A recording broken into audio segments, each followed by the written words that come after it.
नमस्कार, मैं अनीता पांडे, शासकीय high school police line Shahdol.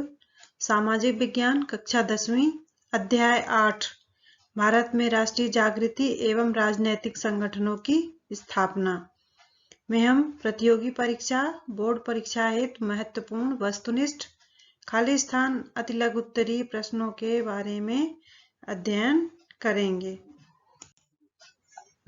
तो महत्वपूर्ण प्रश्नोत्तर में है हमारा कांग्रेस के प्रथम अधिवेशन के अध्यक्ष कौन थे? कांग्रेस के प्रथम अधिवेशन के अध्यक्ष कौन थे? व्योमेश चंद्र बनर्जी। अंग्रेजी शिक्षा को मुख्यतः किसने लागू किया था? अंग्रेजी शिक्षा को मुख्यतः भारत में लागू करने का जो है श्रेय है वो है लॉर्ड मैकाले को है, जो कि अंग्रेजी शिक्षा का सबसे बड़ा समर्थक था। लाला लाजपत राय ने कौन से समाचार पत्र के माध्यम से जनता को संघर्ष के लिए प्रेरित किया? तो उस समाचार पत्र का नाम है कायस्थ समाचार। इस पत्र के माध्यम से लाला लाजपत राय ने लोगों के मन में राष्ट्रीय चेतना का संचार किया था। स्वतंत्रता मेरा जन्मसिद्ध अधिकार है और मैं इसे लेकर रहूंगा, यह कथन किससे संबंधित है? तो यह कथन बाल गंगाधर तिलक से संबंधित है। किसकी प्रतिक्रियावादी नीति प्रजातीय भेदभाव से परिपूर्ण थी? तो लॉर्ड लिटन जो है वो उसकी जो नीति थी वो बहुत ज्यादा अंग्रेजों और भारतीयों के प्रति भेदभाव से परिपूर्ण थी। वो दोनों में बहुत ज्यादा भेदभाव किया करता था। कांग्रेस का संस्थापक किसको माना जाता है? तो कांग्रेस के संस्थापक एओ ह्यूम को माना जाता है। एओ ह्यूम ने कांग्रेस की स्थापना की थी। वंदे मातरम की रचना किसने की? तो वंदे मातरम की रचना बंकिम चंद्र चटर्जी ने की थी। 1883 में इंडियन एसोसिएशन का राष्ट्रीय सम्मेलन कहाँ बुलाया गया? तो 1883 में जो इंडियन एसोसिएशन का राष्ट्रीय सम्मेलन हुआ था वो हुआ था कोलकाता में।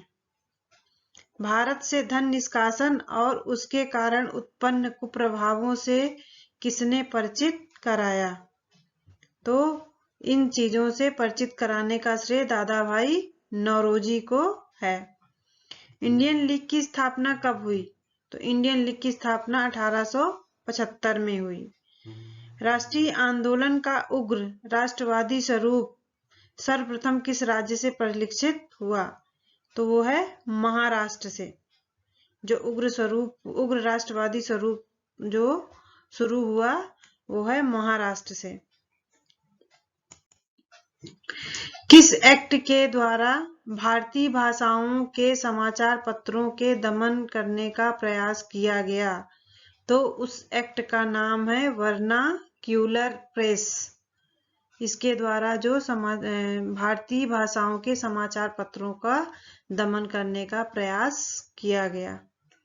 उदारवादियों ने लंदन से किस समाचार पत्र का प्रकाशन आरंभ किया?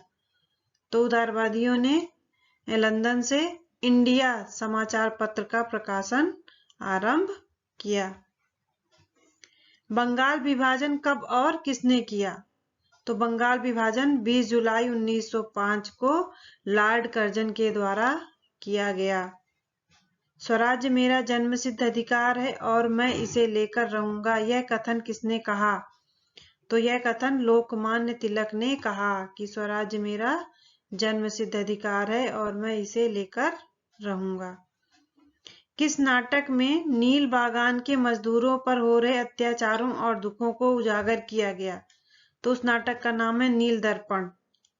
नील दर्पण नाटक में नील बागान के मजदूरों पर हो रहे अत्याचारों और दुखों को उजागर किया गया था। महाराष्ट्र में गणपति उत्सव को कब और किसने सार्वजनिक रूप प्रदान किया? तो महाराष्ट्र में गणपति उत्सव को 1893 ईस्वी में बाल गंगाधर तिलक ने किया था सार्वजनिक रूप प्रदान। कांग्रेस के प्रथम अधिवेशन में कितने प्रतिनिधियों ने भाग लिया था? तो कांग्रेस के प्रथम अधिवेशन में 72 प्रतिनिधियों ने भाग लिया था। लॉर्ड कर्जन ने कौन सी नीति अपनाई थी? तो लॉर्ड कर्जन ने फूट डालो और शासन करो की नीति अपनाई थी। बहिष्कार का अर्थ स्पष्ट कीजिए। तो बहिष्कार का अर्थ है कि विदेशी वस्तुओं का ही हम बहिष्कार न करें, अपितु सरकारी सेवाओं, प्रतिष्ठानों तथा उपाधियों का भी बहिष्कार करना था। यानी अंग्रेजों द्वारा दी गई हर उस वस्तु का बहिष्कार करना था जो उन्होंने भारतीयों को दिया था। उग्र राष्ट्रवादी विचारधारा के प्रमुख नेताओं के नाम बताइए। तो उग्र विचारधारा वाले जो प्रमुख नेता हैं उनमें लाला लाजपत राय, बाल गंगाधर तिलक, बिपिन चंद्र पाल और अरविंद घोष। अब राजा राम मोहन ने किसकी स्थापना की थी? ब्रह्म समाज की स्थापना की थी। ज्योतिबा फूले ने सत्य शोधक समाज की स्थापना की थी। स्वामी दयानंद सरस्वती ने आर्य समाज की। स्वामी विवेकानंद ने रामकृष्ण मिशन की। देवेंद्रनाथ टैगोर तत्वबोधिनी समाज सभा। बंकिम चंद्र चटर्जी आनंद मठ और तिलक स्वराज। तो इस तरह से ये अध्याय 8 के महत्वपूर्ण जो ऑब्जेक्टिव प्रश्न उत्तर हैं वो हो चुके हैं।